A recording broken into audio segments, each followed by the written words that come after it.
Assalamualaikum warahmatullahi wabarakatuh.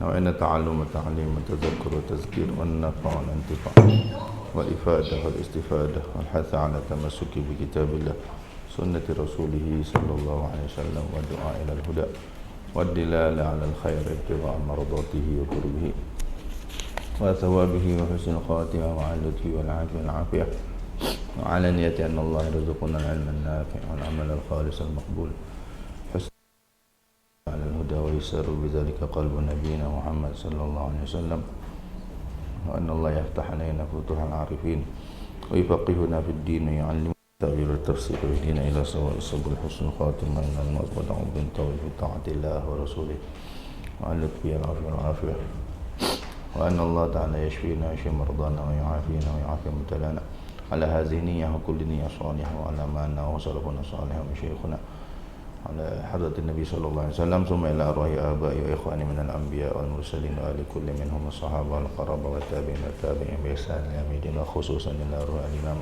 قطب العلوم أبي حامد محمد بن محمد الغزالي وإلى روح الإمام محمد النووي البنتاني وإلى روح سماحة الأستاذ الإمام الحبر وقدوم الحبيب عبد القادر نعمة الفقه ونجد سيدنا مولانا سماحة الأستاذ الإمام الحافظ المسلم والقدوم الدكتور عبد الله بن عبد القادر بالفقه وإلى روح كيس بن أرمية وجميع أهل الدرك وأهل الباطن وأهل النوبة وأهل الحل والعقد وأهل النور وإلى روح الإمام قدوم الدعاء الشعراني وإلى روح الإمام قطب الإرشاد وغسل بدل البلاد الحبيب عبد الله بن علوي الحداد الحبيب علي بن كتب عبد الله بن حسن بن طاهر وإلى الشيخ أحمد فهمي زمزم المالكي وآبائنا وأمهاتنا ومشايخنا ومعلمينا ولمن له حق علينا شهد لهم وأجمل الأولياء والعلماء في هذه القرية في هذه البلدة وفي مشارق الأرض ومغاربها من الإنس والجن شهد لهم الفاتحة. أعوذ بالله من الشيطان الرجيم. بسم الله الرحمن الرحيم. الحمد لله رب العالمين الرحمن الرحيم مالك يوم الدين إياك نعبد وإياك نستعين اهدنا الصراط المستقيم صراط الذين أنعمت عليهم غير المغضوب عليهم ولا الضالين آمين. بسم الله الرحمن الرحيم. الحمد لله رب العالمين حمدا يوافي الحمد لله رب العالمين مقلب الأمور ومصرف الدهور والصلاة والسلام على سيدنا ومولانا محمد بدر البدور وعلى آله وصحبه ذوي الفضل المشهور. أما بعد رب اشرح لي صدري ويسر لي أمري وارفع لي قدري واحلل عقدة من لساني يفقه قولي وسدد لساني واهد قلبي بحق سيدنا محمد صلى الله عليه وسلم.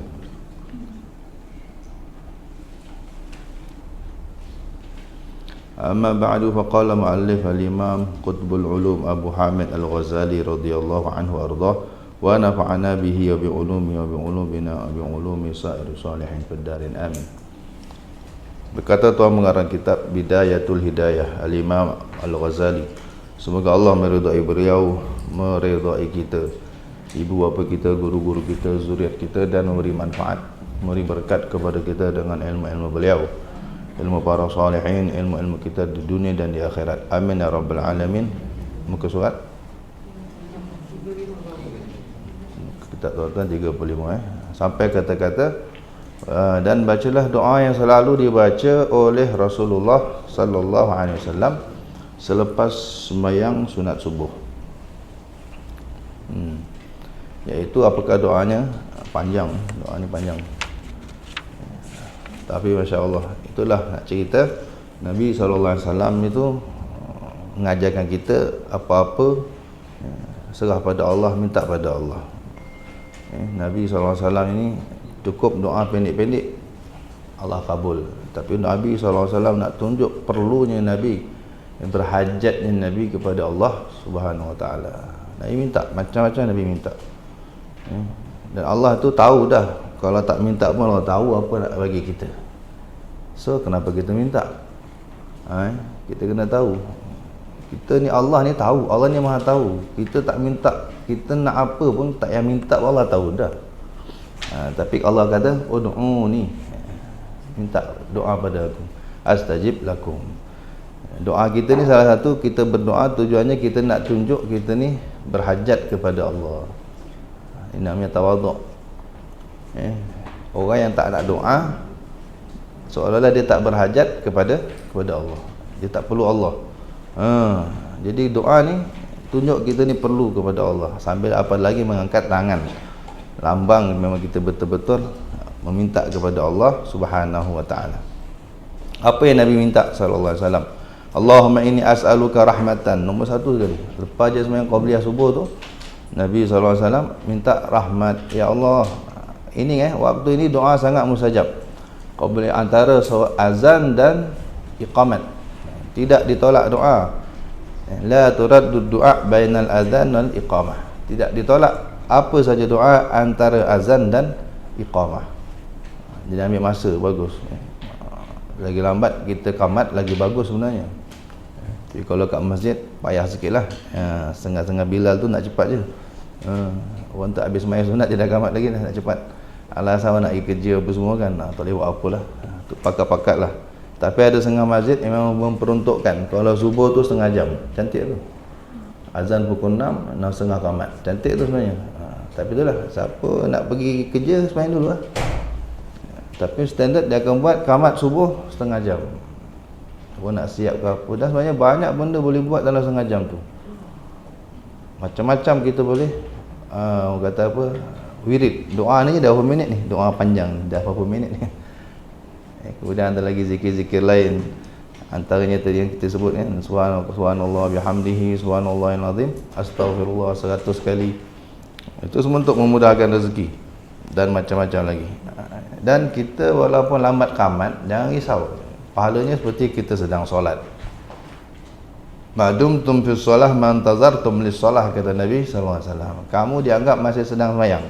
Kamu dianggap sedang sembahyang selagi kamu menunggu sembahyang. Kamu dianggap sedang sembahyang selagi kamu menunggu sembahyang. Jadi qamat setengah jam kamu ni apa tak rugi. Jadi kita tu memang kita tunggu nak sembahyang ni. Setengah jam tu kita sedang solat. Pahalanya seperti sedang solat. Tak mungkin kita boleh solat setengah jam tak henti-henti. Dia pahala dapat mudah. Gitu. Ini jangan bising-bising. Kalau lambat qamat kan. Selagi kita menunggu solat, kita dianggap sedang solat, pahalanya. Nabi SAW minta apa? Allah min as'aluka rahmatan min indika. Ya Allah, aku mohon kepadamu rahmat yang turun dari sisimu. Rahmat ini yang penting. Sebab kita masuk syurga, satu saja tiket untuk syurga, iaitu rahmat.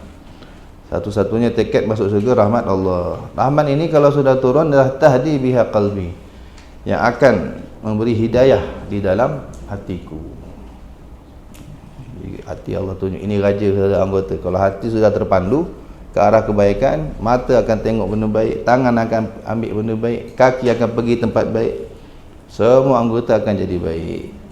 Wa tajma'u biha syamli, dan kau apa itu? Kau himpunkan yang bercerai-berai daripada segala urusanku. Jadi ada orang memang semua dibuat kacau bilau, tunggang langgang, suruh jaga, suruh buat ni tunggang langgang. Tunggang langgang ini masya-Allah, na'udzubillah min zalik. Tapi kalau Allah sudah bantu dengan rahmatnya, kalau Allah rahmati kita, segala yang tunggang langgang jadi teratur, cantik. Wa talumu biha sya'si, dan dengannya engkau kumpulkan, dengannya itu dengan rahmat, berkat rahmat yang kau beri tadi. Ini cerita rahmat. Nabi minta rahmat. Yang kalau dengan rahmat ini macam-macam Allah boleh buat. Allah beri hidayah dalam hati. Allah atur segala urusan kita, yang tunggang langgang, yang cerai-berai, yang bersepah-sepah sana sini itu Allah atur cantik.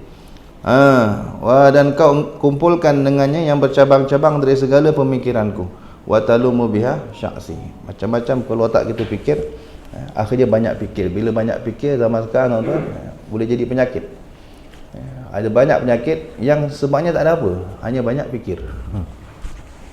Banyak penyakit hari ni tak ada sebab. Doktor kata tak ada sebab. Sebabnya satu, apa orang kata? Stres. Kata stres.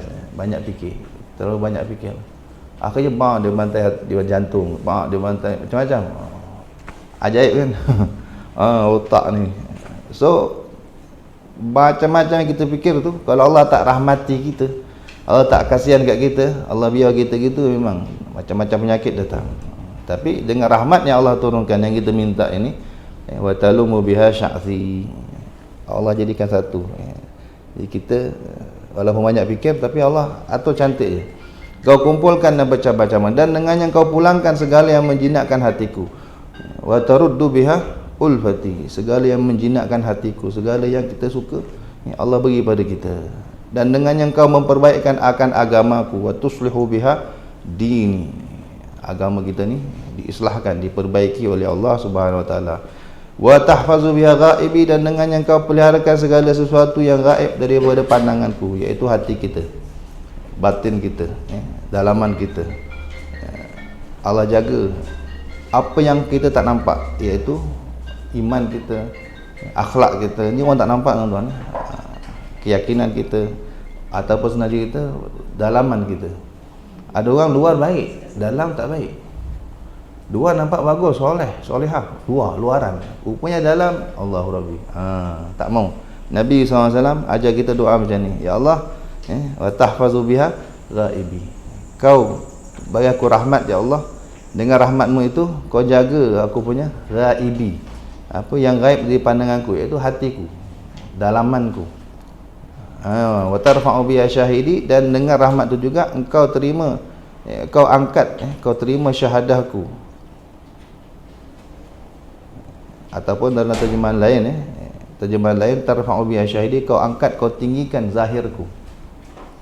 Jadi luar baik, dalam baik. Kita nak macam tu. Bukan luar saja baik, dalam tak baik. Tak mau. Nabi SAW selalu doa begitu. Ya Allah, jadikan hatiku baik, jadikan luaranku baik, dalamku lebih baik.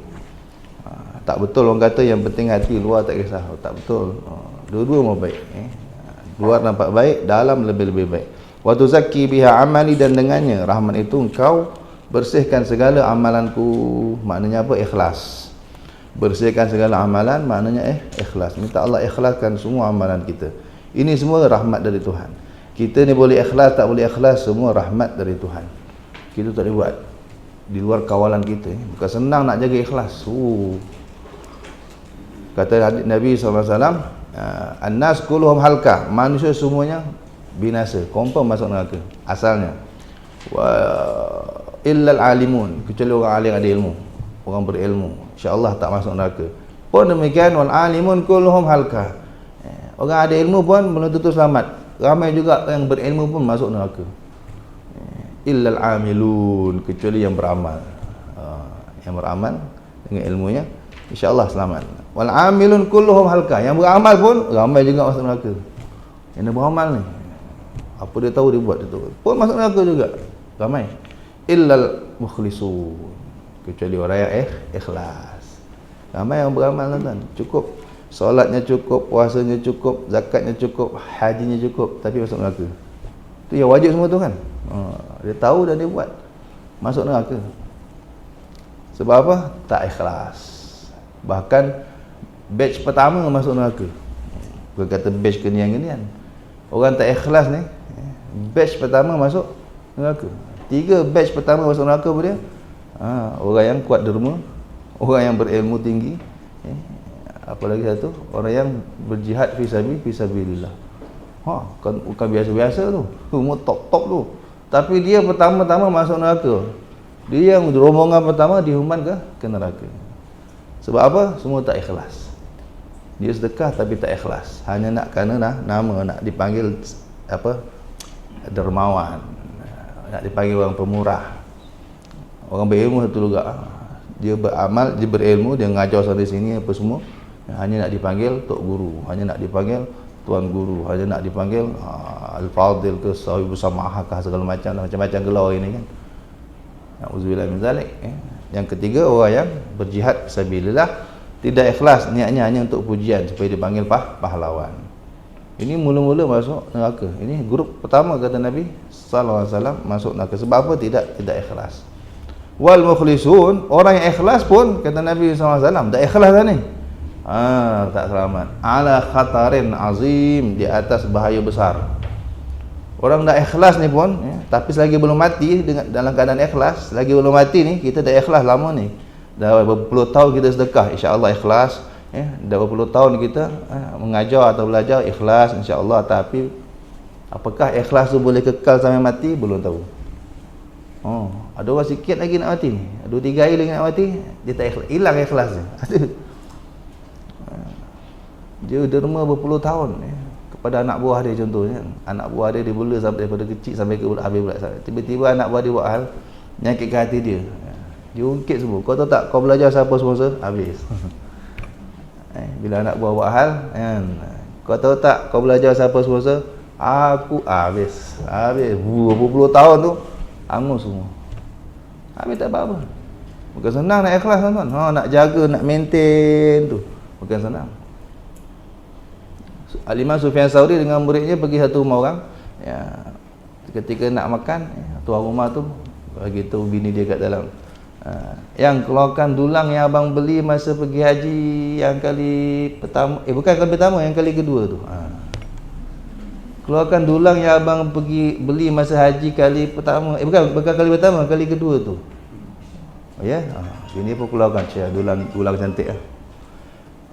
Al-Imam Sufyan Tsauri beritahu muridnya bila balik, ini orang telah musnahkan pahala 2 haji dengan satu ayat tadi.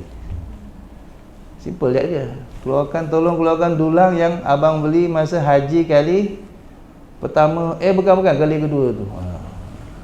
Nak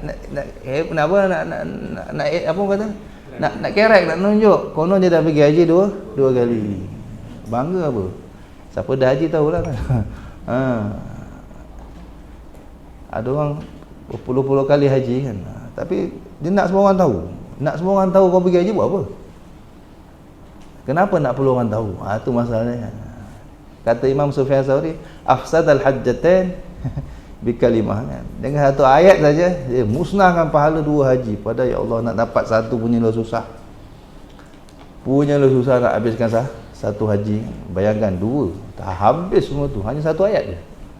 Nampak tu, bukan senang nak jaga ikhlas, tak senang. Kalau Allah tak rahmati kita, kalau tak turun rahmat dari Allah untuk kita boleh jaga, maintain kita punya ikhlas ni, dia minta tiap pagi Nabi sallallahu alaihi wasallam minta benda ni, Allahumma inni as'aluka rahmatan min indika.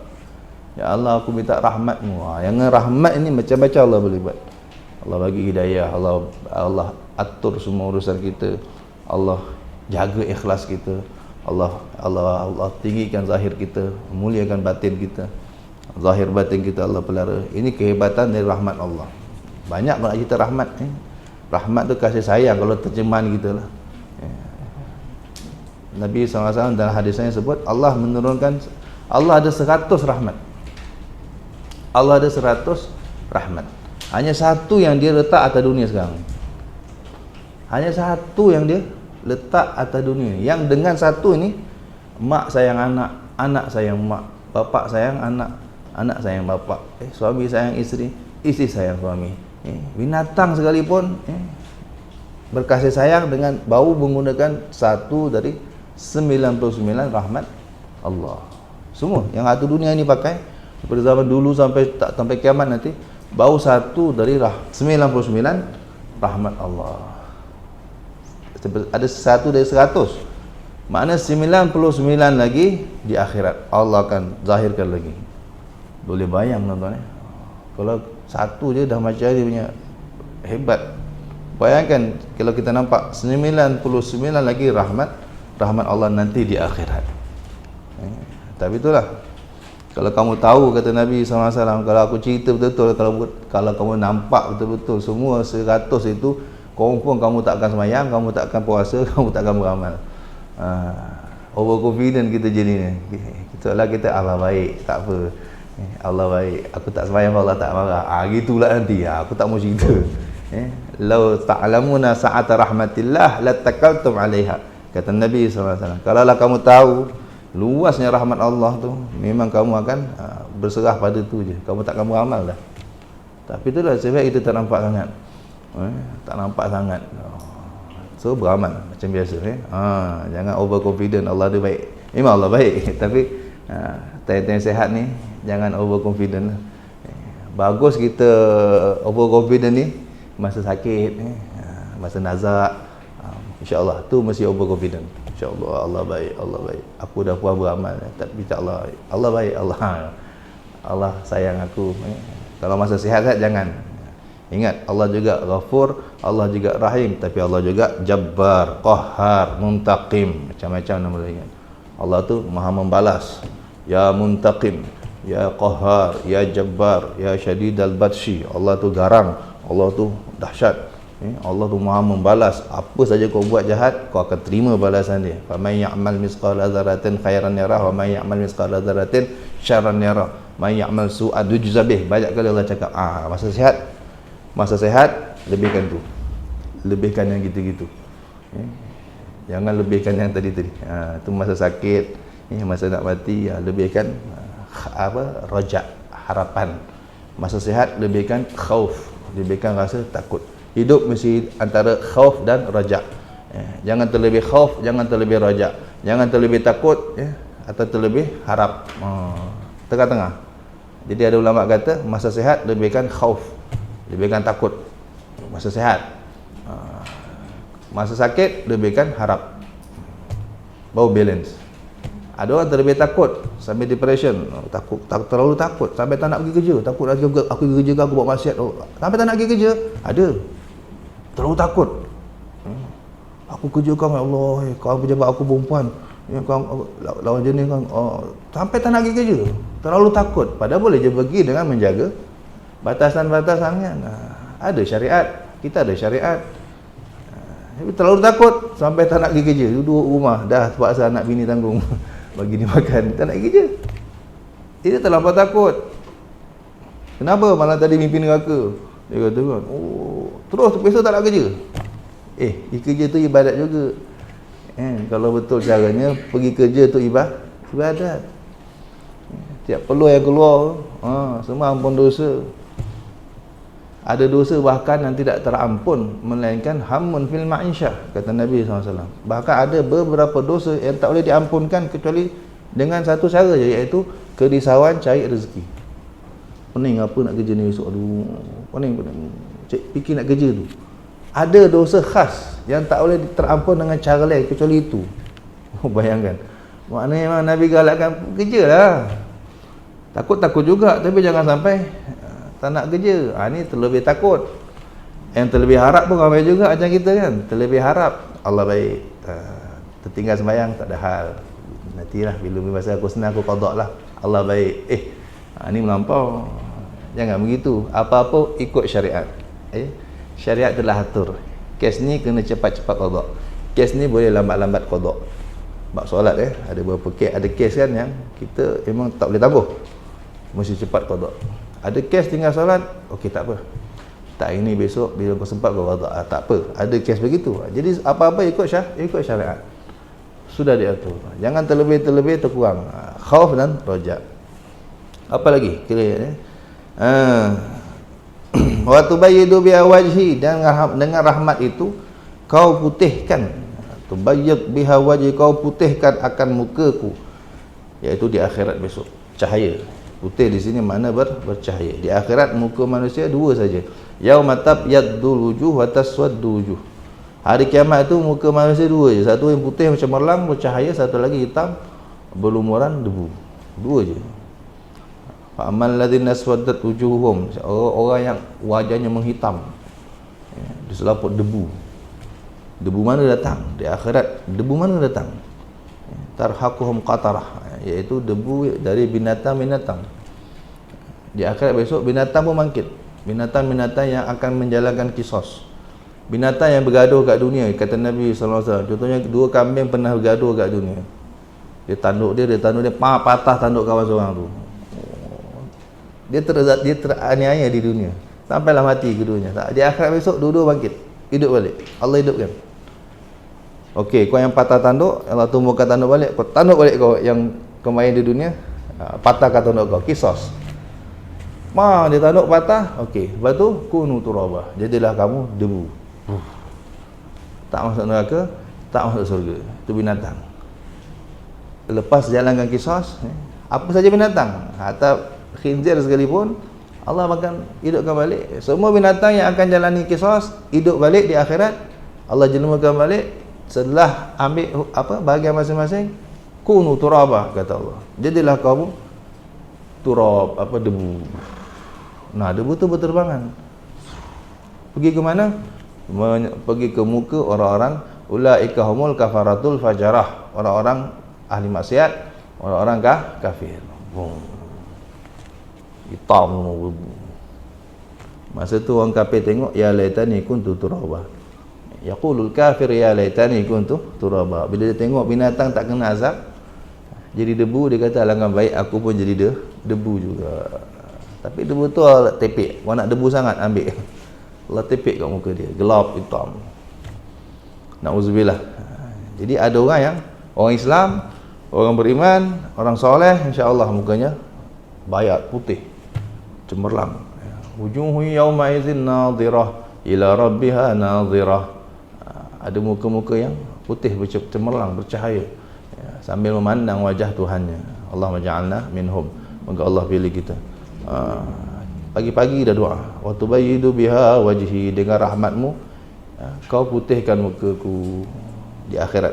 Wa tulhimuni biha rusydi, dan kau ilhamkan kepadaku akan petunjukku. Ilham, nanti Allah bagi ilham. Kalau Nabi, Allah bagi wahyu. Kalau kita, istilahnya ilham. Waridat, kalau istilah dia di kalangan sufi tu, waridat, ilham. Allah bagi ilham macam-macam. Ilham ni kalau kita tengok, kalau orang kafir tu dia macam-macam dia buat. Boleh buat kapal terbang, boleh buat. Ilham yang Allah bagi pada dia, macam-macam dia buat dalam bab dunia. Kalau dalam bab akhirat, masya-Allah, macam-macam ulama dapat ilham, mengarang kitab, mengarang doa, mengarang ni, mengarang macam-macam lah, yang semua tu manfaat untuk kita. Manfaat pada dia dan manfaat pada umat. Ilham tu macam wahyu lah senang cerita. Wa taqdili biha hajati, dengan rahmat Allah juga kau tunaikan segala hajatku. Wa ta'asimuni biha min kulli su, dan kau peliharakan aku dari segala kejahatan, segala keburukan. Ini semua rahmat Allah. Kita selamat, kita sihat, semua dengan rahmat Allah. Kalau Allah tak rahmat kita, Allah tak rahim kat kita, Allah tak kesian kat kita, tak tahu apa jadi kita. Allahumma inni as'aluka imanan khalisan yubashiru qalbi. Ya Allah, aku meminta kepadamu akan iman yang murni, pure maknanya. Murni itu apa? Tak ada campur-campur. Iman 100%, percaya 100% kepada Allah. Yubashiru qalbi, yang memenuhi lembaran hatiku. Iman yang masuk ke hati, bukan hanya di mulut. Ini kita iman masih kat mulut je. Kau percaya ada Tuhan? Percaya. Ya ke? Boleh kan? Tapi kalau kita kata tak percaya, kafir pula. Kau percaya Allah ada? Tak, kafir pula kan? Habis memang kena cakap percaya. Tapi hati kadang masih iya ke? Masih tak percaya kadang-kadang kan? Nabi kata, bila Allah kata siapa tinggalkan yang haram, satu benda haram kerana aku ganti 10 benda halal. Contohlah Allah kata begitu. Kan ada hadisnya. Siapa meninggalkan sesuatu kerana Allah ganti lebih baik. Itu Allah cakap, Nabi cakap, Allah cakap. Iman kita tentang ni kat mana? Kat mulut je ke? Kita percaya tak? Nak kata tak percaya, kafir. Siapa tak percaya benda ni, kafir tau. Kalau tanya kau, ini hadis, percaya tak? Tak percaya, kafir. Jangan giling. Habis, percaya tak? Memang kena angguk. Ya, percaya. Tapi kan sebenarnya kat mulut je. Dalam hati, iya ke? Iya ke? Anak kita sekarang kerja di Speedmart, kena jual arak contohnya. Terpaksa. Arak ni, betul arak ni. Anak kita ni, anak orang Melayu, dia sembahyang. Tapi dia kena tekanan ekonomi kan, terpaksa tu je kerja ada kosong. Kerjalah Speedmart ni. Speedmart mana lagi ada jual-jual arak ni kan. Terpaksa lah serve. Walaupun yang beli orang kafir, betul yang beli orang kafir. Apalagi yang beli orang Islam, lebih untuk dia jual. Terpaksa. Sedangkan ini haram ni. Hasil kerja dia syubhat, dah campur dah. Dah tak pure 100%, gaji dia tu halal. Dah campur dah, syubhat. Tak berkat dah duit panas tu. Ni anak-anak yang kalau dia bagi anak bini makan, besok anak-anak semua jadi anak jahat, anak jadi anak yang liar. Sebab itulah, sebab benda syubhat masuk, anak jadi liar, tak dengar cakap, hasil benda tu. Jadi macam mana ni? tinggalkan je lah kan, resign je terus, atau cuba rayu saya tak nak terlibat dengan ni kan, ataupun buatlah apa-apa kan supaya tak jual arak. Tapi kalau tak juga, berhentilah, cek kerja lain. Nah, ini iman teruji ni, ya ke? Tinggalkan satu kerja, satu apa, mungkin gaji dah bersolah kat situ, tak tahu berapa ribu dapat sampai sanggup. Hari-hari kena laknat kan. Orang yang jual arak ni kena laknat. Arak ni dilaknat. Yang jual, yang beli, yang bawa, yang tukang perah, semua yang terlibat dengan arak semua kena laknat. Habis macam mana tu? Sanggup hari-hari kena laknat. Walau mati masa tu, mati dalam keadaan laknat. Dijauhkan, orang laknat dijauh dari rahmat Allah. Kita bicara rahmat tadi. Rahmat lawannya laknat. Rahmat lawannya laknat. Orang yang dapat rahmat, untung. Orang tak dapat rahmat, berarti dia dilaknat. Laknat maknanya apa? Jauh dari rahmat Allah, jauh dari syurga. Tak akan masuk syurga orang yang sudah dilaknat. Jadi ini iman. Percaya tak? Nabi kata tinggalkan satu benda haram, Allah ganti 10 yang halal. Aduh, macam mana ni? Susah nak kerja sekarang ni. Iman di mulut saja. Memang kena cakap, ya saya percaya, tapi hati belum masuk. Ini tak mau. Ini yang Nabi minta. Allahumma inni as'aluka imanan khalisan yubashiru qalbi. Ya Allah, bagi aku iman. Boleh percaya kau cakap, boleh percaya janji kau, bukan di mulut saja tapi zoom masuk ke hati. Bismillah. Hari ni juga saya notice berhenti 24 jam. Bayar sebulan gaji pun tak ada hal. Saya nak cek kerja lain. Saya tinggalkan satu ni kerana Allah. Saya tak sanggup kena anak. Tengok apa Allah bagi kau. 10 offer datang contoh orang. Kalau Allah nak buktikan 10 tiba-tiba 10 orang offer, 10 offer datang, 10 apa? 10 tawaran kerja yang halal dah datang. Biasanya begitu. Biasanya begitu. Tapi itulah sebelum nak gerak ni memang ya Allah. Hati tak. Dia iman aja di mulut. Sudah diceritakan zaman tabi'in dulu satu orang anak muda yang masya-Allah soleh, wara'. Selalu duduk masjid ngaji dengan syekh-syekh besar. Satu hari tu dia ni tapi miskin, fakir miskin sampai dah berapa hari tak makan. Satu hari dalam pengajian gurunya tu di masjid, duduk kat belakang dalam keadaan lapar, dia ngaji juga ikut pengajian. Perut dah kerok-kerak. Aduh. Sampai dia kata dia buat hukum sendiri lah. Aku rasa ni aku dah label halal dah mencuri makan ni. Tak tahan sangat ni. Darurat menghalalkan segala yang haram kan. Tu ada kaedah ad-darurat tubihul mahzurat. Bila dah tahap darurat mengharuskan segala yang haram. Babi pun kita boleh makan kalau sudah tahap darurat. Darurat mengharuskan segala yang haram. Ini secara umum, tapi tetap juga ulama kecualikan dua benda. Darurat macam mana pun kau tak boleh buat. Benda ni haram. Darurat macam mana pun kau tak boleh buat. Pertama zina, kedua bunuh orang. Tahap darurat macam mana pun agama tak benarkan. Contohnya apa? Orang paksa kita berzina, kalau tak orang tembak kita kan, tembaklah. Tak boleh. Tapi kalau lapar apa sajalah, selain dua ni dah tahap darurat. Maknanya apa? Darurat ni kalau tak buat mati. Itu makna darurat. Tak buat kita mati. Ini apa saja benda haram boleh, ada dia halal, kecuali dua. Tak tahu mungkin ada lagi lebih, tapi yang saya tahu dua, iaitu apa? Zina, kedua bunuh orang, membunuh. Ini darurat macam mana pun tetap tak boleh.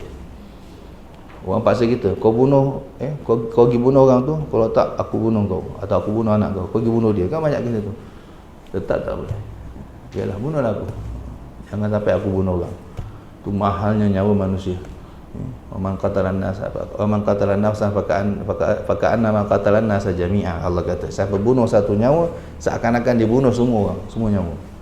Wa man ahyaha faka'an nama ahyan nasa jami'a. Siapa yang selamatkan satu nyawa, pahala dia seperti diselamatkan semua nyawa. Oi, besar tu nyawa punya nilai.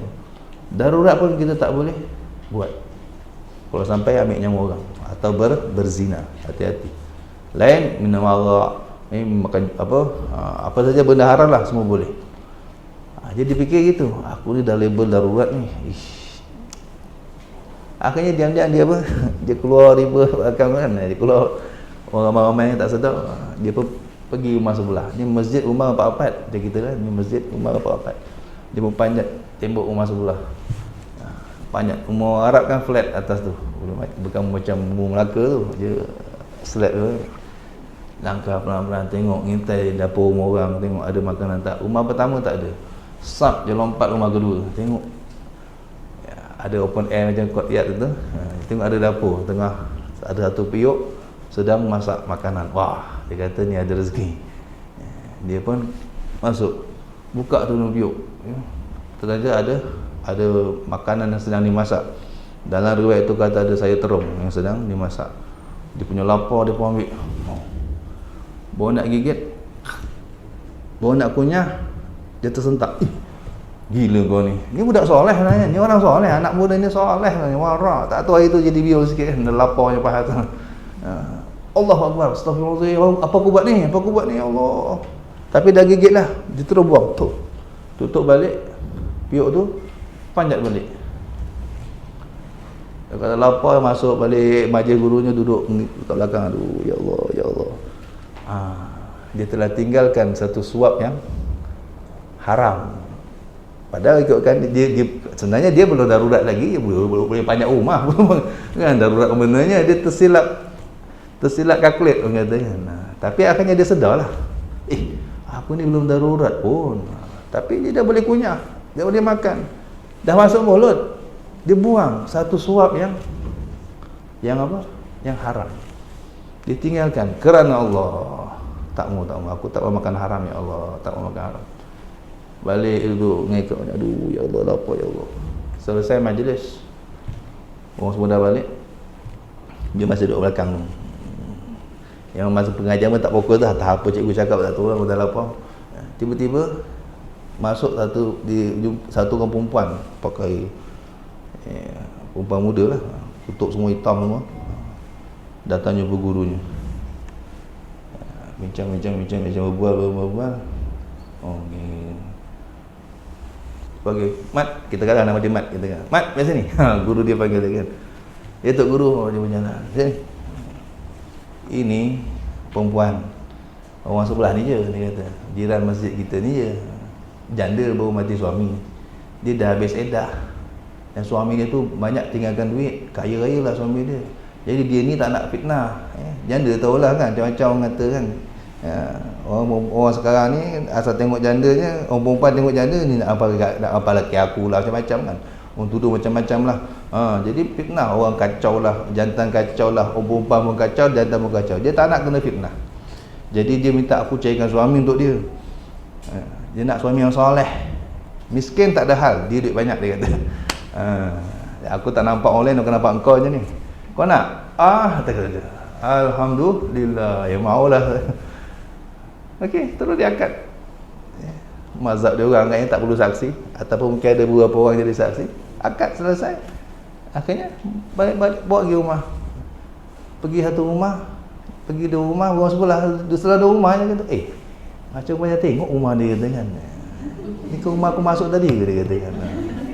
Isteri dia kata, bang, okey, tunggu jap saya ambil. Saya tengah masak, ada makanan kat dapur.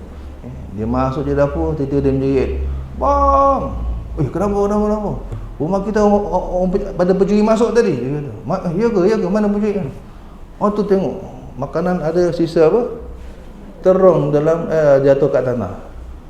Mesti ada pencuri masuk tadi kan. Termenung dia, Masya Allah. Dia pun cerita, akulah pencuri tadi. Sekelip mata Allah kabulkan apa yang aku buat. Aku tinggalkan satu sebab kerana Allah. Dia ceritalah itu Z. Akhirnya aku dapat, tengok apa dia dapat. Jadi kaya raya tersebut, dapat bini, dapat harta. Lebih, bukan 10 kali suap dah. Itu tak tahu berapa suap dah tu. Tu contoh. Siapa tinggalkan satu yang haram kerana Allah, Allah ganti lebih baik daripada tu. Lebih baik rate Allah confirm 10, kurang. Allah hanya rate 1 kali 10 tu paling minimal. Lebih biasa. Menjadikan itu dia hanya tinggalkan satu suap, satu gigit terung saja. Tapi Allah ganti, Masya Allah, isteri cantik, kaya, dapat rumah. Ini iman ni, percaya begini ni, Allah Akbar. Orang dulu percaya. Tinggal sanggup, tinggalkanlah benda yang haram, Allah ganti paling kurang 10 yang halal, paling kurang. Tapi itulah, banyak kita belum dapat, iman kita belum masuk ke hati, setakat di bibir. Amanna billah, Allahumma inna nu'minu bika, Allahumma inni amantu bika, itu mulut saja. Ya Allah, aku percaya Engkau, ya Allah, aku percaya. Memang kena cakap mulut. Kalau cakap aku tak percaya, kafir. Nak kata tak percaya, kafir. Jangan cakap. Walaupun tak tahu percaya, jangan cakap. Cakap aku tak percayalah, kafir. Auzubillah min zalik. Habis kena cakap percaya. Tapi kat mulut je. Ya ke? Berhenti kerja sekarang. Kau kerja apa sekarang? Kerja haram, berhenti sekarang. Saya banyak kawan kerja bank. Minta maaf cakap, mungkin ada yang kerja bank atau mantan kerja bank. Bapak saya manager bank dulu. Saya tak segan nak cakap. Ustaz boleh lah, Ustaz tak kena. Bapak saya manager bank. Saya ni tak tahu berapa banyak duit panas dalam perut saya, tak tahu. Bapak saya manager bank. Tapi itulah Allah sayang kan. Tak lama lah, adalah cacat hal, akhirnya berhenti. Allah berhentikan. Sama ada kau tak berhenti, aku berhentikan. Itu cara dia. Kalau Allah sayang, kadang kita yang minta. Tapi Allah sayang, kita tak minta, Allah berhentikan. Allah buat macam cacat sampai terpaksa berhenti. Maka berhentilah suapan haram dalam perut anak bininya. Kalau tidak, tak tahu lagi lama, lagi banyak, lagi panas perut dia kan. Lagi jahat saya kan. Mungkin. Tapi tak lamalah, beberapa tahun saja. Tapi ingat satu suap haram saja dia punya impak. Semua hidup. Satu suap haram saja, impak je boleh pergi semua hidup. Satu suap. Bayangkan dah 1000 suap ni. Dulu mana ada bank Islam? Dulu belum masyhur. Tak, mungkin satu-satunya bank Islam mungkin tabung haji, mungkin 40 tahun silam, 50 tahun silam. Ada bank Islam? Tak ada. Islamic bank ni baru je. Dulu semua Islam, semua bank konvensional. Memang riba hari-hari bayar. Pinjam 10 bayar 100. Biasa interest tu memang mainan. Jadi bayangkan jadi adalah murid saya ni belajar ngaji dengan saya. Belajar ngaji lah. Ngaji dah besar dah. Dia kerja bank, gaji dia masa tu kerja bank dah 7,000. Lama dia kerja bank 7,000. Tiap-tiap kali belajar ngaji, tiap-tiap bulan dia ulurlah duit. Saya cakap, saya tak ambil duit orang kerja bank. Saya cakap, minta maaf, saya tak ambil duit ni. Saya ceritalah apa sebab kan. Memang saya tak kata duit kau haram, tapi paling tidak syubhat dah. Saya nak kata haram kan kau marah kan, syubhat lah. Saya campur lah, saya kata ikutkan dia, saya kata haram je, tapi saya tak ambil, minta maaf.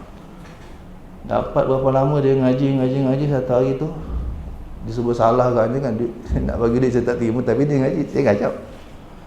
Lalu dia kata, Ustaz, saya dah berhenti kerja bank. Kau berhenti? Berhenti? Dia berhenti kan? Gaji dah 7,000. Masya Allah. Itu kata luar biasa. Habis sekarang dia mati ke? Sekarang ni sampai khatam dia ngaji dengan saya. Sampai khatam. Sudahnya sampai khatam dia ngaji. Apakah dia mati? Tak mati. Hidup je. Macam apa dia dapat. Kita ajalah amalan untuk menguar rezeki. Tapi nak cerita ada orang begitu. Dah gaji 7,000 dah selesa tuan. Mana nak cari kerja payah. Tapi bila kita kata saya minta maaf, saya tak terima duit bank. Dia orang kerja bank, saya kata dia boleh berhenti kerja. Subhanallah. Ada lagi tuan-tuan orang macam tu zaman kita ni ada. Luar biasa. Ya Allah. Tak tahulah macam mana rezeki dia, tapi memang saya tengok okey je. Tak ada kata mati ke, kata apa mengimpat ke. Tak ada, okey je. Serupa je. Dan lebih tenang dia kata, alhamdulillah lebih tenang walaupun kerja sendiri, macam-macam kerja dia buat broker ke macam-macam. Dia kata saya lebih tenang. Hidup saya lebih tenang. Itu yang kita nak. Tapi itulah sampai khatam dia ngaji. Allah pilih dia. Ya Allah. Jadi iman masuk ke hati ni benda besar. Minta, Nabi ajar kita minta kepada Tuhan ya. Sebab iman kita biasa kat mulut je. Untuk masuk ke hati, percaya ya, Allah akan ganti lebih baik. Allah akan ganti dengan yang lebih baik kalau kita tinggalkan yang haram. Ini tak semua orang dapat. Ya. Allah pilih. Wa asaluka yaqinan sadiqan hatta a'lama annahu la yusibani illa ma katabtahu alayya Waridha bima qasamtahu li. Aku minta iman yang murni, pure, 100% memenuhi lembaran hatiku dan meminta kepadamu akan yakin yang sebenar. Yaqinan shadiqan. Lebih kuatlah iman yakin itu sama adik-adik. Keyakinan yang sebenar, sungguh-sungguh yakin, yakin dengan janji Allah, yakin dengan janji Rasulullah SAW. Ini kan tak semua dapat. Semua banyak di mulut saja. Boleh yakin apa yang Nabi cakap tu insya-Allah betul. Yakin sungguh-sungguh buat. Payah tuan. Tapi kok sahabat masya-Allah punya yakin dengan sabda Nabi sallallahu alaihi wasallam. Mereka cukup tenang. Sayyidina Ali dia tidur di tempat Nabi sallallahu alaihi wasallam. Dia tidur di katil Nabi, di tempat para pembaringan Nabi sallallahu alaihi wasallam masa malam hijrah.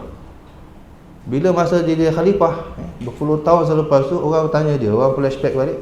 Dia flashback balik cerita malam hijrah itu, detik-detik dia Nabi tinggalkan dia di apa? Di rumah itu. Yang keliling ni pemuda-pemuda upahan kaum Quraisy sedang standby dengan pedang tu hunus. Orang kata punya rapat dia jaga. Tikus pun tak lepas lah sepatutnya. Tapi Nabi lepas dengan Sayyidina Abu Bakar. Tinggal dalam tu Sayyidina Ali karamallahu wajhah tidur bagi di atas tempat tidur Nabi SAW. Bayangkan orang kalau nak bunuh satu orang tengah tidur dalam rumah tu, memang kalau dapat masuk tak payah banyak tanya kan. Kalau zaman sekarang ni main tembak je tu tak tahu walaupun bantal ke dia tembak dulu tu dah habis tembak baru buka kan. Sayyidina Ali tahu risiko tu. Dia tahu bila dia tidur berselimut pula tu, pemuda-pemuda Quraisy ni dengan pedang tunus ni kalau masuk aja memang jadi pergedil orang kata apa. Jadi lagi cincang tahu. Sayyidina Ali tahu itu risiko dia duduk tidur, berani tidur di tempat Nabi SAW. Itu risiko dia tahu. Orang tanya dia, bagaimana perasaan tuan tidur malam tu? Aku malam tu senyenyak-nyenyaknya aku tidur. Senyenyak-nyenyaknya aku tidur semua hidup itulah malam tu. Tuan tak takut langsung kau? Aku tak takut. Setelah Nabi beritahu aku, Ali, kau tunggu kat sini dulu, ada barang-barang orang yang apa aku jaga ni, tak sempat aku nak pulangkan dah. Banyak sangat. Nabi ni walaupun orang kafir tak suka, orang kafir tak ikut, tapi yang meniaga-meniaga yang banyak-banyak duit ni, dia tak letak barang dia, duit dia dekat keluarga dia. Dia tahu keluarga dia pun tak percaya.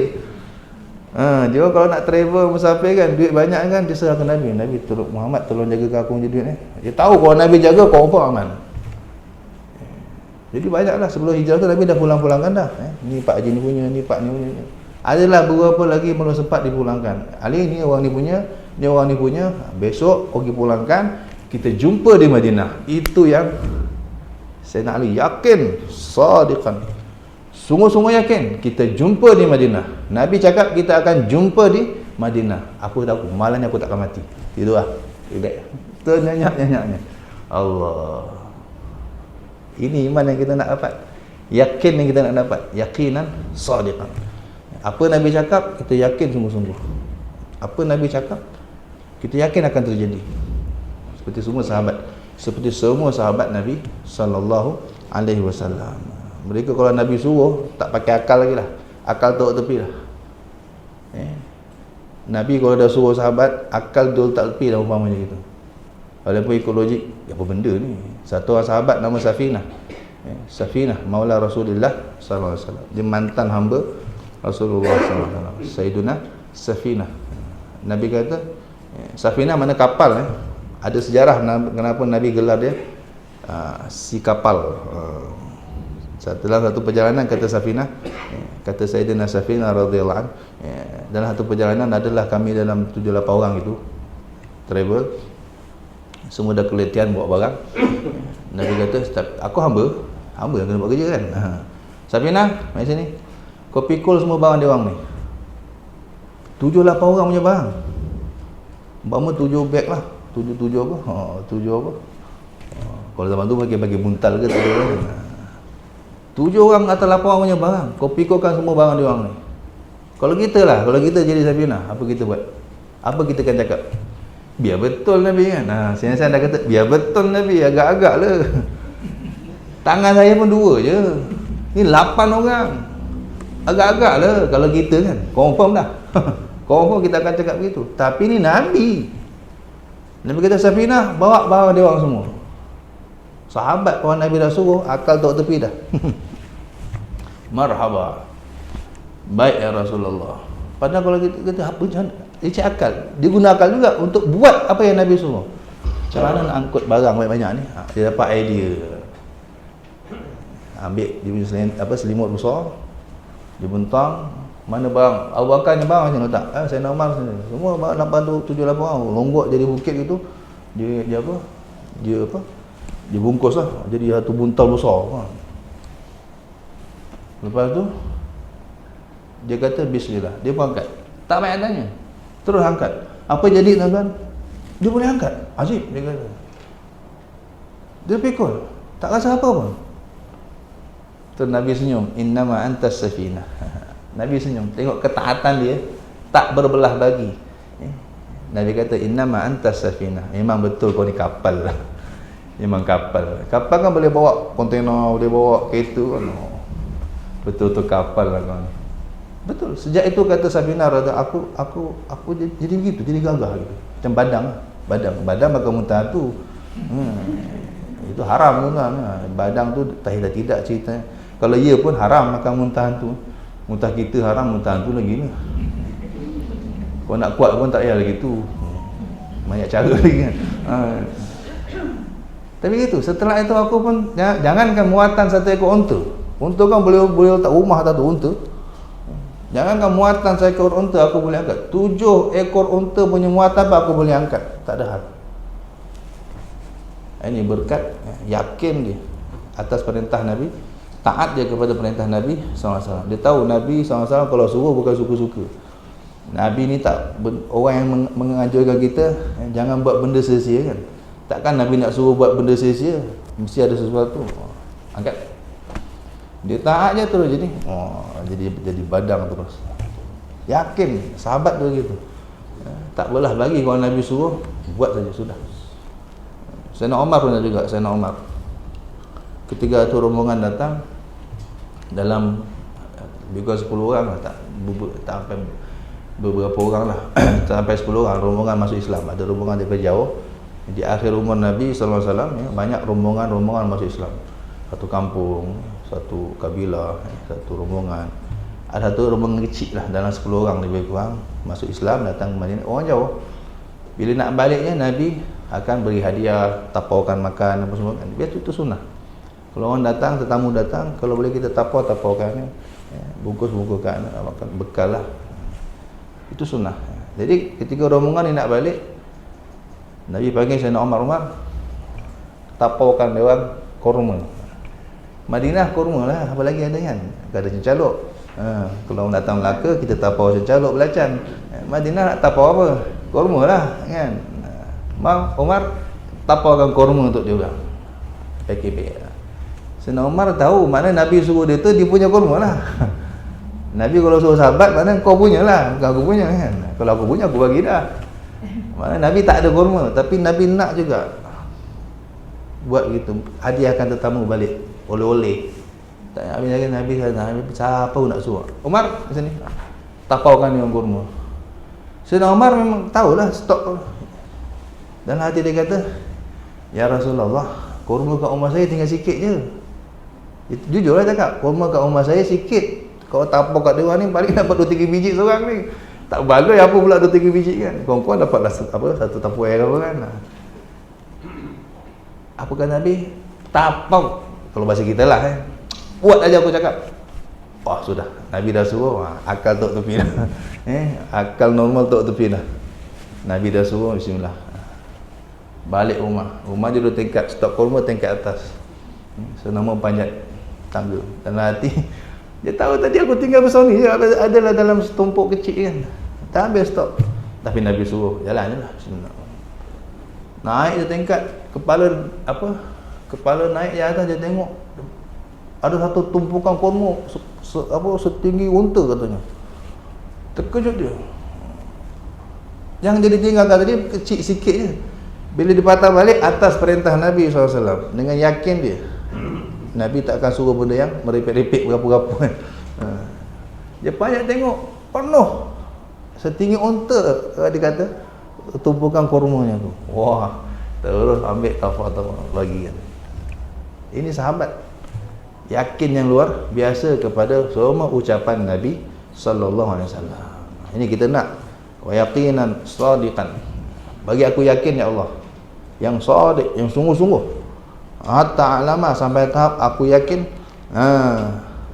sehingga aku sedar bahawa tiada sesuatu yang berlaku terhadap diriku kecuali apa-apa yang kau telah putuskan ke atasku. Sampai kita yakin apa jadi ni pun semua Allah dah takdirkan, sehingga kita tidak membantah takdir atau merungut di atas takdir. Terus supaya aku putus dan aku minta supaya engkau redha dengan segala pemberian yang engkau bagikan kepadaku, supaya aku redha. Bagi aku yakin, tahap yakin sampai aku redha semua yang kau beri kepada aku. Allahumma inni as'aluka imanan sadiqan wa yaqinan laisa ba'dahu kufrun. Kita yakin lagi.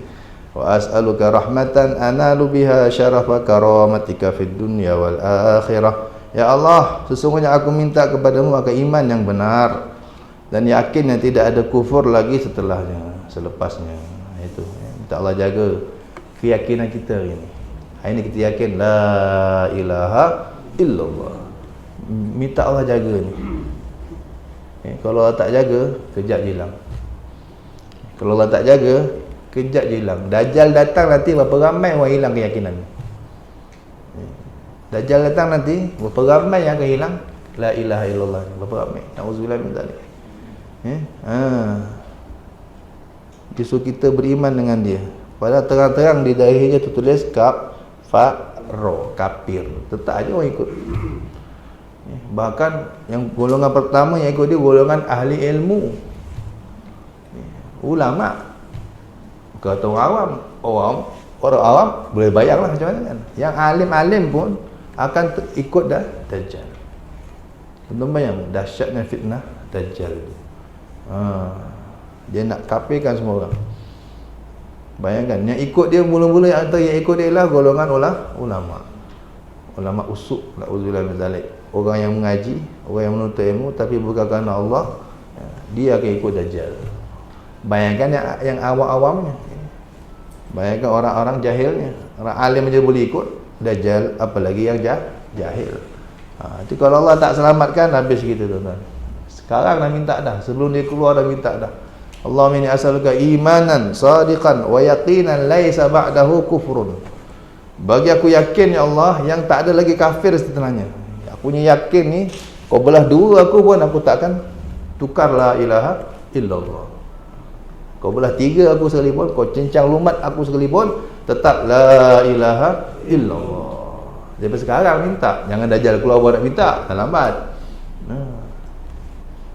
Ya Allah, wa as'aluka rahmatan analu biha syarafa karamatika fid dunya wal akhirah. Aku minta akan rahmatmu, yang dengan rahmatmu itu akan dapat kemuliaan di dunia dan di akhirat kelak. Amin. Allahumma inni as'aluka sabra indal qada wal fawza indal liqa wa manazil syuhada wa 'aisha su'ada wan nasra 'alal a'da wa murafaqatal anbiya. Apalagi Nabi minta sallallahu alaihi wasallam, ya Allah, sesungguhnya aku mohon kepadamu keredaan untuk menerima keputusanmu. As-sabra indal qada, sabar begini. Sabar ketika kena menghadapi takdir. Al-qada, keputusan Tuhan. Tuhan putuskan hari ini kita sakit, kita minta ya Allah bagi aku sabar. Redha, sabar dan redha. Sabar lain tuan-tuan, redha lain. Sabar dia sabar. Dia nak marah jadi diam, tu sabar. Redha ni dia gembira. Ada orang sakit, alhamdulillah ya Allah, syukur gitu tuan. Gitu. Ada orang dapat musibah, gembira. Ini tinggilah makam orang kata makam nabi-nabi ni, makam wali-wali. Diuji mati anak contohnya, boleh ketawa. Ada wali begitu, anaknya mati dia ketawa. Alhamdulillah ya Allah, seronok. Sebab dia tahu, dia faham makna musibah. Dia faham hakikat musibah. Musibah tu namanya musibah tapi sebenarnya hadiah. Bagi wali-wali musibah tu semua dia nampak hadiah. Orang awam musibah ya musibat, musibah ya musibah sudah. Seksa ni. Jadi ada satu orang soleh ditanya, musibah yang Allah beri ni kan penghapus dosa ke, hukum ke, atau nak angkat derajat? Mana satu? Memang tiga lah sebenarnya, fungsi musibah tu tiga memang itu. Kalau Allah memang nak hukum kita, sebab kesalahan kita, Allah hukum, Allah kasih musibah. Ataupun memang Allah nak, kita banyak salah, Allah nak ampun, nak lebur kesalahan kita, sebelum Allah balas di akhirat, Allah kasih musibah supaya kita bersih di akhirat dah selamat. Itu namanya kifarah. Ada lagi macam Nabi-Nabi lagi dahsyat musibahnya. Wali-wali pun dahsyat musibahnya, padahal mereka tak ada dosa. Habis untuk apa tu? Itu irtiqa, itu nak angkat derajat. Daripada level ni naik level tinggi. Jadi mana satu musibah ni? Saya kalau ni mana satu? Kata orang soleh tadi, lihat, kalau kau kena musibah, kau marah-marah, Allah bagi banjir, hanyut dia punya BMW hanyut, dia maki hamun, marah-marah, semua dia marahnya kan, daripada PM sampai YB semua kena kan, semua kena maki contohnya kan. Maka itu hukuman. Kalau kau kena musibah, kau marah-marah, kau tak berterima keputusan Tuhan, berarti itu hukuman. Memang itu hukuman, bukan kafarah. Tapi kalau kau kena musibah, kau sabar, tak maki hamun orang, istighfar, tahan. Marah tu marah, memang ada marah, siapa tak marah kan. Tapi kita taklah sampai maki hamun orang, buat benda yang Allah larang. Itu kalau kau boleh sabar, itu kafarah. Itu dosamu sedang banyak dihapus Allah. Nanti di akhirat tinggal jalan masuk syurga je. Dah tak payah tanya, dah habis. Tak ada benda nak tanya dah. Semua dah bersih, rekod dah bersih. Rekod jenayah sudah padam dengan musibah. Dah syurga terus. Kalau kau sabar. Tapi kalau kau bahagia, bahkan kena musibah, bahagia, gembira pula tu. Itu namanya angkat derajat. Dapat musibah, alhamdulillah. Keluar rumah tengok kita dah hanyut, alhamdulillah ya Allah. Ini wali-wali begitu, nabi-nabi begitu. Dia bagi musibah malah bahagia. Sebab apa? Dia tahu Allah sayang dia. Allah nak kafarah dia, Allah nak angkat derajat dia. Dia nampak itu hadiah. Dia nampak itu satu hadiah. Sebab dia tahu Allah punya beri apa-apa bentuknya, nampak macam baik atau nampak macam buruk, semua baik. Semua baik. Semua yang daripada Allah, semua baik. Ini wali. Ini yang Nabi sendiri kagum. Nabi SAW ni pernah menyatakan kekaguman baginda kepada orang begini. Ajaban li amril mu'min, kata Nabi SAW. Aku heran, aku takjub kepada orang beriman kan. Semua bagi dia baik. Dapat musibah pun baik, dapat nikmat pun dia ucap alhamdulillah, dapat musibah pun dia ucap alhamdulillah. Allahu akbar. Dia nampak semua tu nikmat, bukan musibah. Ini Nabi minta, Allahumma inni as'aluka sabra indal qada. Nabi ajar kita, Nabi memang dah sabar dah. Nabi orang yang paling banyak musibah, daripada kecil bapak pun tak pernah tengok. Lepas tu Allah ambil mak, Allah ambil datuk, Allah ambil isteri, Allah ambil anak. 7 anak Nabi, 6 Nabi ke bumi kan tuan. Berapa ramai yang mati di pangkuan Nabi SAW, anak sendiri. Padahal doanya mampu meruntuhkan langit, padahal doanya mampu menghidupkan orang mati. Tapi 6 anak daripada 7 semua meninggal depan mata. Tuan-tuan bayang, orang yang paling hancur remuk, orang yang paling hancur luluh hati siapa? Nabi lah sebenarnya. Tapi dia orang paling banyak senyum. Kata sahabat, sejak aku masuk Islam tak pernah Nabi tengok aku tak senyum. Sejak aku masuk Islam, tak pernah aku tengok Nabi tengok aku dia tak senyum. Allahu Akbar. Nabi sebut aksarun nas tabassuman. Orang yang paling banyak senyum siapa? Nabi SAW. Maka Nabi kempen senyum. Tabassumuka liwajhi akhika laka sadaqah. Kau senyum jumpa orang itu sedekah. Berketat tengok orang kan. Memang kita hukum banyak masalah kan. Kalau masalah jangan tunjuk kat orang lah. Nabi itu sebanyak-banyak orang yang sebanyak-banyak masalah. sebanyak-banyak musibah bertimpa dahsyat-dahsyat tu. Tapi dia yang paling banyak senyum. Nabi suruh senyum. Tabassum, tabassumuka liwajhi akhika laka sadaqah. Itu dapat pahala tu. Apa tadi? Nabi minta, padahal Nabi bukan untuk dia, ni untuk kita tuan-tuan. Nabi ni mengajar kita sebenarnya. Tapi mungkin juga tawaduknya Nabi SAW. Nabi walaupun dah sabar tetap minta lagi. Seolah Nabi tu merasa belum. Ini tawaduknya Nabi SAW. Wal fauza 'inda liqa, aku minta fauz, keberuntungan, kejayaan ketika aku jumpa engkau nanti ya Allah. Jumpa engkau aku berjaya, jadi orang yang berjaya masuk syurga lah. Jadi ketika jumpa Allah nanti, ketika mati kita jadi orang berjaya. Mana dengan Allah terimalah amal kita. Wa manazila syuhada, aku minta juga ya Allah diberi kedudukan para syuhada. Ini satu anugerah besar kalau Allah kurniakan kita di kedudukan syuhada, syahid. Orang syahid ni VVIP akhirat. VVIP akhirat 4 saja. Para nabi, para wali, para ulama, para syuhada. 4 saja tu. VVIP akhirat 4 secara besarlah, secara umum. Nanti ada pecah-pecahannya tu. Yang banyak syuhada ni. Nanti akan dipecah-pecah. Ada 70 amalan. Selain yang mati syahid di medan perang melawan orang kafir, ada 70 lagi amalan. Kata ulama, kalau kita buat salah satu, nanti Allah letak label tu 70 amalan atau 70 poin, 70 sebab.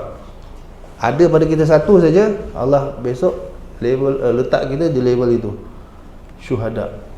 Apa kehebatan orang syahid? Masuk kubur je, kubur tak akan bumi tak akan mamah dia, jasadnya tak akan hancur di mamah tanah sampai kiamat, jasadnya kekal. Ini kehebatan syahid.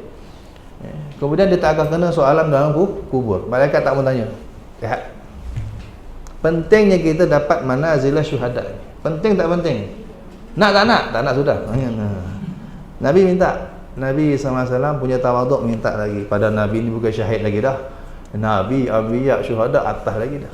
Tapi Nabi masih minta, letak aku di level syuhada. Nak cerita mulianya level ni. So kalau kita tak nak minta, rugilah. Saya antara sebab saya ngapal Quran ni lah. Masa kecil-kecil pak ada orang cakap orang hafal Quran ni besok dalam kubur tak hancur. Itu yang atau mula-mula memicu saya untuk aku mesti hafal Quran. Umur saya kecil lagi, umur 10 tahun ingat, 10 ke belum 12 tahun. Dah dengar dah orang kata hafal Quran besok. Kalau kau hafal Quran besok, jasad kau mati dalam kubur tak hancur. Alhamdulillah. Itu yang mula-mula lah kelebihan yang menyemangati saya untuk hafal Quran. Dan banyak lagi lepas tu kan. Hebat orang syahid kan. Apa lagi? Dan dia boleh beri syafaat kepada ahli keluarga dia. Kalau dia hafal Quran 10 orang. Kalau banyaklah kategori syahid ni banyak. Kan 70 kan. Antaranya haji mabrur. Siapa dah pergi haji, hajinya mabrur. Nanti dia dapat golongan syahid. Orang haji mabrur dia boleh beri syafaat 400 keluarga dia. 400 kalah hafal Quran. 400. Perempuan mati beranak, mati masa menyusukan anak, tu boleh syahid. Dia boleh beri syafaat kepada ahli keluarga dia. Ahli tahajud. Siapa lagi? Orang yang mati kena ta'un, kena wabak, kena sihir, kena COVID samalah termasuk kan. Apa lagi? Kena mati kerana penyakit dalam perut. Mati kerana banjir, mati kerana kebakaran, mati kerana runtuhan, mati kerana aksiden. 70 lah pokoknya. Mati menuntut ilmu. Apa lagi? Orang yang banyak selawat, orang yang hafal Quran, orang yang banyak sedekah, mati malam Jumaat, hari Jumaat, apa lagi? Allahumma salli ala Muhammad. Ada 70 lah pokoknya. Pilih mana satu nak. Yang sedap-sedap lah, jangan mati terbakar, jangan mati lemas, jangan mati yang sedap-sedap lah kan. Yang indah-indah kan. Indah tapi syahid. Apa Quran tu kan. Ngapalkan Quran, cuba ngapalkan Quran. Ngapalkan Yasin dulu, ngapalkan Muluk dulu, ngapalkan Ayat Lazim dulu kan. Walaupun tak habis, Allah kira habis. Allah ni pemurah. Allah pemurah. bila mati bawa apa buat duha je kan. Malaikat kata, ya Allah, dia bawa duha. Tak apalah, dia dah niat kan, aku terima. Besok di akhirat kumpul dengan hafiz-hafiz Quran. Allah begitu. Kata ulama, kat dunia ngapa baru buat duha, anda sambil buat duha je. Tapi dia dah kata dia nak ngapal kan. Dia cakap dia nak ngapal, tapi tak tahulah, lembab satu, dah tua satu, kemudian bengap satu. Lepas tu dah mati pula tu. Aku kaya apa hal. Nah, dalam satu riwayat, dalam hadis sebut, dia mati je, malaikat tak kacau dah, syahid. Habis apa buat? Allah hantar malaikat, dia jadi cikgu dia, jadi ustaz dia. Hafal sambung. Jadi kita ngapal, sambung ni ngapal. Walaidi pula, walaidi idza yaghsha wana. Malaikat tasmi', malaikat dengar. Malaikat ni pastikan sampai hari kiamat kita dah habis 30 juz. Dalam kubur, bangkit sebagai hafiz Quran, kumpul dengan hafiz-hafiz tu. Antara VIP akhirat, para hufaz, para ahli-ahli Quran. Orang lain duduk dengan orang. Ahli Quran, kata Nabi, ma'asafaratil kiramil bararah. Di akhirat, hafiz-hafiz Quran atau ahli Quran, kata ulama, kalau tak hafal pun rajin baca Quran, rajin katakan Quran, masuk juga. Kata Imam Nawawi, kata sebagai ulama, sama juga. Tapi banyak ulama kata yang hafal lah. Ada juga kata tak hafal pun, tapi dia punya baca Quran tu macam orang hafiz juga. Setiap minggu khatam, sebulan sekali khatam, itu sama juga. Orang lain kumpul dengan orang, dia tak, ma'as safaratil kiramil bararah. Dia Allah kumpulkannya dengan malaikat. Dia tak main dengan orang ni, gengnya malaikat. Di akhirat besok kumpulnya siapa? Malaikat-malaikat. Label apa ni tuan-tuan? Label kayangan apa ni? Di akhirat dia tak geng, dia lain, tempat dia lain, dia tak kumpul dengan orang. Dia kumpul dengan, kata Nabi, ma'as safaratil kiramil bararah, malaikat-malaikat yang top-top, yang hebat-hebat, yang mulia-mulia. Allahu Akbar. Jadi ada orang semangat nak hafal, baru nak hafal mati, baru sejus mati contohnya kan. Allah kira habis, Allah terima niat tu. Niat ni hebat, niat nak buat, tak dapat buat, Allah kira apa? Penuh. Niat nak bangun tahajud, terbabas tidur sampai subuh, dapat pahala full tahajud. Niat nak hafal Quran, baru 1 juz mati, Allah kira habis 30 juz. Tuan-tuan belajar niat jadi ulama, nak jadi orang alim, nak jadi iman, baru 1 kitab khatam mati contohnya kan. InsyaAllah panjang umur. Di akhirat kumpul dengan ulama. Padahal di akhirat, segannya aku. Sebelah kita siapa? Saya Imam Syafi'i. Imam Syafi'i. Saya kau siapa? Saya Bidayah pun tak khatam. Bidayah pun tak khatam. Tapi dah niat. Kita datang mengaji ni nak jadi alim. Sesuai perintah Nabi, kun aliman, jadilah orang alim. Tapi tak dan alim mati. Allah kumpul besok dengan ulama. Allah ni pemurah. Itu kata. Dalam hadis, siapa hafal 40 hadis saja atau tulis 40 hadis saja, simpan 40 hadis saja. Kumpul dah dapat kumpul, dah dapat lesen untuk kumpul dengan para ulama. 40 hadis tuan-tuan, alim mana 40 hadis? Hadis 40 ada belajar, hadis 40. Alim sangat ke tuan-tuan kalau hafal hadis 40 tu? Tak alim mana pun. Itu semua basic Islam je. Niat, iman Islam ihsan tanda kiamat. Apa lagi cerita tu? Basic je, kaedah dasar Islam ya. Tak alim pun kalau tuan-tuan hafal hadis 40 tu. Tapi besok Nabi kata kumpul dengan para ulama. Gitu Allah Akbar. Nabi SAW minta tiap pagi, wa manazila syuhada, beri aku level derajat para syuhada, wa aisyah suada, kehidupan orang-orang yang bahagia. Ini penting. Awal hari sudah minta bahagia. Bahagia suami isteri, bahagia anak beranak, bahagia dengan siapa-siapa lah. Wa aisyah suada. Apa lagi? Wa murafaqatal anbiya, dan mohon aku dikumpulkan bersama para nabi. Ini tawaduknya Rasulullah SAW.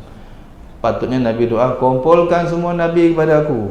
Aku raja nabi, aku pemimpin para nabi. Nabi-nabi dia kumpulkan ke aku. Kan patutnya gitu. Kalau kita lah buat doa, itu kita tulis.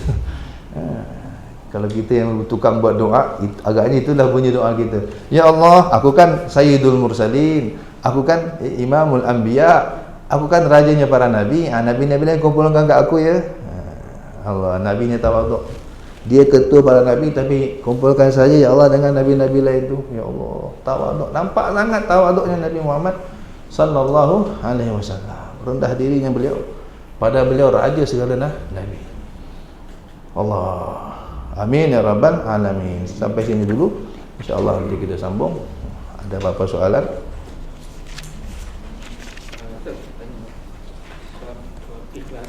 Ikhlas memang payah nak lawan lah. Nak kekal, nak maintain. Maintain. Bolehlah kita imbangkan. Kita buat satu amalan memang nampak macam orang kata tak ikhlas, tapi kita cover kan, oh tak apa, buat amalan ni supaya orang jadi ikutan. Contoh sedekah lah kan. Jadi kita nak cover, tak apa, mana kita buat ni boleh jadi pengajaran, Iktibar ataupun bagi contoh tauladan. Boleh. Kata ulama memang kita amalan yang sedekah khasnya, atau apa saja, ngaji ke, menuntut ilmu ke, semua amalan yang terbaik, yang dirahsiakan, terbaik lah. Itu memang tak ada khilaf. Cuma ada ulama kata, cuma kalau kita buat tu, kita tunjukkan pada orang, akan jadi sebab orang ikut, ini lebih afdal. Tapi dengan syarat hati dah kawal lah, hati tidak ada riak. Memang tak ada apa, tak ada riak lah orang katakan, bukan nak menunjuk. Memang 100%. Yang ini yang tahu hanya kita, orang lain tak boleh tahu. Kita yang tahu kita. Aku tunjukkan orang aku punya sedekah ni, atau aku tunjukkan orang aku punya mengaji ni, contohnya kan. Kadang-kadang keliling kita semua tengah lawa, tengah berbual, kita pun ambil Quran, a'udzubillah, kuat-kuat kita baca, bismillahirrahmanirrahim, yasin wal quranil hakim. Wah, siapa mati. Kita nak sedarkan ni, kau tak habis-habis bawang baca yasin kan bagus. Akhirnya semua orang baca Quran. Ini lebih afdal. Padahal segi asalnya kita baca ngaji seorang-seorang dah lah kan. Tak ada siapa tahu, itu lebih hebat, lebih ikhlas. Tapi ada beberapa situasi yang kalau kita zahirkan amal kita, ramai orang ikut, itu lagi afdal. Sebab apa? Kalau 10 orang ikut, 10 pahala dia semua kita dapat. 10 orang, 100 orang, 1000 orang, semua yang buat tu tak mengurangi sedikit pun pahala mereka, semua kita dapat. Tak kita disebab orang beramal. Memang ada benda kita kena begitu. Tapi yang tahu hati tu kita yang tahu kita ni ikhlas ke tidak. Kita bersihkan hati, minta pada Allah, ya Allah, ikhlaskan niat aku ya Allah. Ikhlaskan niat aku ya Allah. Terima, tetap kena khawatir juga Allah tolak benda tu. Jangan confident pula ni, kau apa Allah terima ni, tengok aku buat ramai orang mengaji. Orang belum tentu. Kadang-kadang orang terima, Allah terima dia, Allah tak terima kita.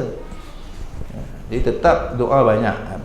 Sebagaimana Nabi SAW dah buat, cuba dah ikhlas, tetap doa supaya Allah kurniakan ikhlas tadi. Doa kena selalu. Jangan pernah yakin amal kita ni semua Allah dah terima, tak. Kita tak tahu. So ini minta ya Allah, kau ikhlaskan. Ada doa ulama, Allahumma zayyinna bil ikhlas was siddiq. Ya Allah, hiasi aku dengan keikhlasan dan kesungguhan. Siddiq. Allahumma zayyinna, ya Allah, hiasi aku bil ikhlas. Ini antara doa ulama untuk minta ikhlas. Setiap hari mereka akan doa, ya Allah, hiasi aku dengan keikhlasan. Terpulanglah kita nak doa macam mana pun, ya Allah, kurniakan aku ikhlas ke, terpulang.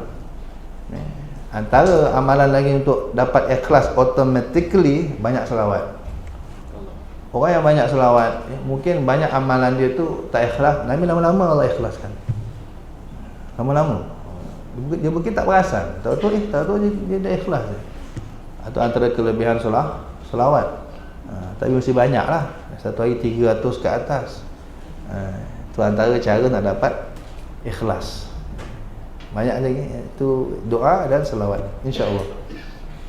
Dan di samping mengajilah tentang ilmu itu, ilmu tasawuf dia panggil, penawar bagi hati tu kan, ada belajar kan, penawar bagi hati. Itu ilmu tentang tasawuf. Jadi bila kita ada ilmu, kita tahu ini namanya tak ikhlas, kalau begini namanya tak ikhlas. Macam tadi, keluarkan yang tulang yang abang beli masa haji yang kali ke-6 tu contohnya kan. Jadi kalau kita tak ada ilmu, kita anggap normal tak ucapan tu. Kalau tuan tak mengaji, tak berkata, agak-agak normal tak cerita tu. Orang tengah berbual cerita tu, orang balik, biasanya akan ini siapa dah pergi umrah sekalipun dia akan kena benda ni. Atau dah pergi haji, apatah lagi kan. Bila nak musim haji, tengah-tengah musim haji, tengah viral sana sini borak tentang haji, kita yang dah dapat gaji sibuk nak nyebut aku dulu masuk ke Arafah, aku dulu masuk ke Mina, aku dulu, habis. Sedangkan tu normal tak? Tuan-tuan balik umrah mesti sibuk nak cerita kan. Padahal untuk apa orang tahu kita pergi umrah? Untuk apa? Nak orang respect kita kan? Tapi kalau mengikut Imam Sufyan Sauri tadi, habis dah pahala tu. Amal tu bukan untuk diceritakan. Jangan sampai orang tahu kau ngaji satu ya berjuz, tak perlu. Biarlah Allah saja yang tahu. Kecuali tadi tu ada niat nak penyemangat, syiar supaya orang contohi. Tu tak apa. Tapi setelah hati dah dikawal, insya-Allah tak masuk serangan riak tu dah kita boleh tepis. Hanya betul-betul aku buat ni ya Allah, memang aku nak orang ikut aku je, tu je. Aku nak dakwah sebenarnya. Itu bolehlah silakan. Tapi banyak orang tak berani. Dia takut. Memang benda tu bagus, tapi dia punya risiko orang tak berbaloi. Kan? Mula-mula baguslah orang ikut, tapi lama-lama kan itulah nak maintain, nak mempertahankan ikhlas tu. Kalau last minute boom, habis. Berpuluh tahun dah dia jaga. Tak ada siapa tahu dia baca hari-hari 3 juz tak ada siapa tahu.